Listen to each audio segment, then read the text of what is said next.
Hey guys, it's Kelsey. I'm back with another scrapbooking process video. Today I have another double challenge. So it is paper issues as the world turns, which is to do a travel themed page, as well as Desiree's square with a twist design punch.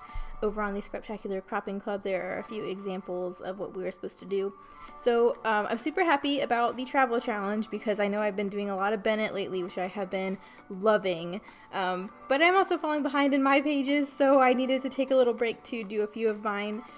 This is another Texas page, which was back in April for me, so I really need to get these pages done so I can get caught up a little bit on my stuff. So yeah, I was super happy for the travel page because it sort of forced me back to my Texas pages so I can get a few more of those done. So you'll probably see a lot of pages for that challenge this month. This one is about the world's largest spur, which we saw while we were there. Of course, everything's larger in Texas, so we didn't intend to see this actually. I had known it was there. This is in Lampasas, Texas. Just because I saw it on TripAdvisor as one of the things you could see while you were there. But we weren't particularly, we weren't going to go out of our way to see it. We're like, yeah, okay, largest spur. But it just so happened that one of the restaurants that we went to go eat in, which was a really cool little deli, they had awesome chicken salad sandwiches with these, spicy sweet pickles they made themselves. Oh, it was so good. This was in the parking lot, so that was super cool. I've said this in the other pages from Lampasas, this whole trip or this whole town, everything we saw was just serendipitous. We ran into so much stuff incidentally that was super cool. Which this was kind of meant we weren't gonna go out of our way to see it, but it's kind of cool we ended up seeing it anyways. So yeah, this is just me standing in front of the world's largest spur. So I decided I would go ahead and scrap that. But right now I'm just going through the scraps. That's Peachy Evergreen by Die Cuts with a View.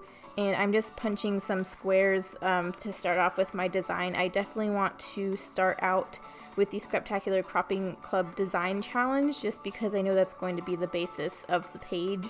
And then it's already a travel page because it's my Texas trip. So that part of the paper issues challenge is sort of taken care of. And at first I think I'm going to layer them up like this, all side by side in sort of a block fashion.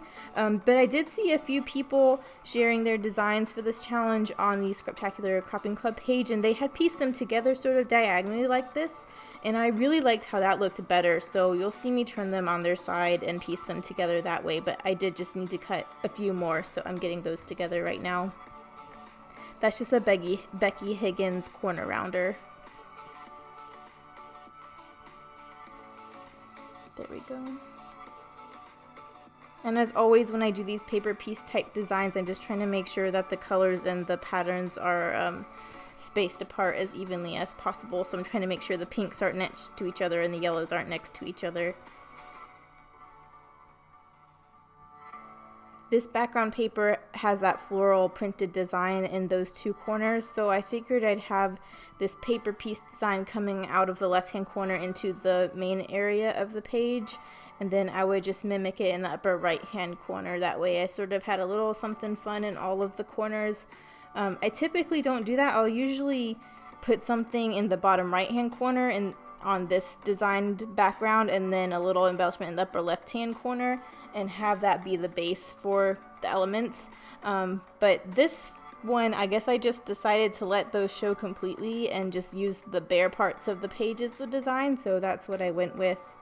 I did find this chipboard frame that's been in my stash for a while. I believe it's High Swap, but I don't have the packaging. It's just a pink and gold foiled chipboard frame. So I'm going to use that in a few of these places. I'm just trying to get adhesive on all of those corners, and then I'm going to back it on some scrap of vellum just so there's something behind it and adds a little bit of interest rather than it just showing straight through to the background.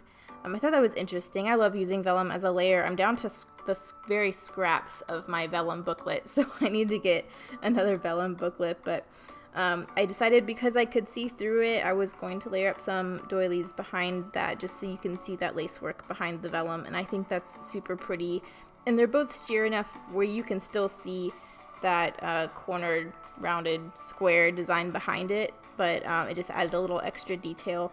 And I already know that I'm going to mimic this, the frame and the doily in the upper right hand corner, and those are going to be the bases of my embellishment clusters.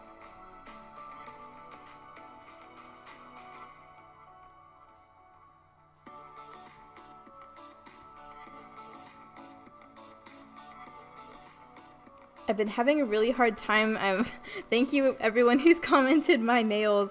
I got acrylics done with my, well, my mom didn't get acrylics, but we went to get manicures the other day, and with my job just being a vet tech, I can only get acrylics or my nails will break or peel within like the first day or two.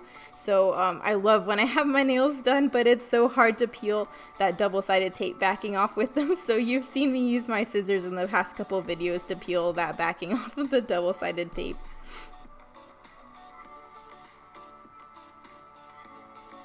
I just decided to fold that doily around the back and stick it down instead of cutting it. But yeah, so those are the basis for the embellishment clusters, and now I'm just trying to build up a little bit before I go to finishing details. So I took that scrap of green, I'm just going to cut a strip of that to do a border punch below that photo and the frame, and then I'm going to mimic that up in the upper right hand corner as well. That was the one thing that was sort of missing in all of my my paper layers, was that darker green that's in the florals of the page design.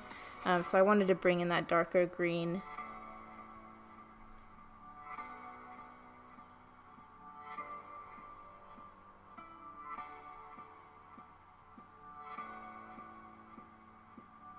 It takes me so long to peel off that backing without the scissors. Ugh.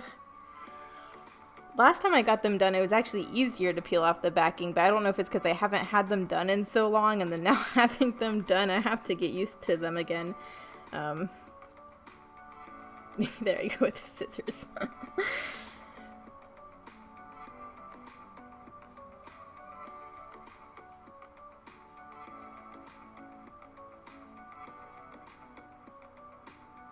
There we go. So now I'm going to go with the title. I knew right away when I got this photo out that I was going to title this World's Largest Spur.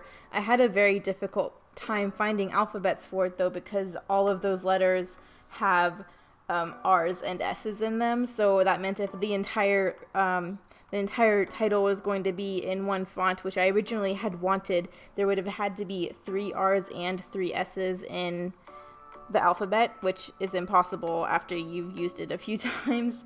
So, and even if I did have enough, I probably wouldn't have wanted to use all of them, because then you're killing your entire alphabet in one page. Because I use R's and S's a lot, I find, in my titles. But I did find this yellow, older, thicker called Sunny, I believe, to do the largest part of the title in, and then I had enough to do Worlds and Spur after I Frankensteined a few letters, so that's what I decided to do with the title. But I like how that spans that gap between the two areas. I thought that's interesting. And I like bringing that yellow in a little bit more as well, but I'm just finishing up here by layering a few different elements, a few punch pieces, and a die cut. That butterfly is from My Mind's Eye, My Story, I believe, and then I just finished it off with some enamel flowers. But I like how this one turned out. I'm glad to be back doing my Texas pages. Hopefully you'll see a few more of them so I can get caught up, but there will be more Bennet, so don't worry. Thanks guys for watching. Bye.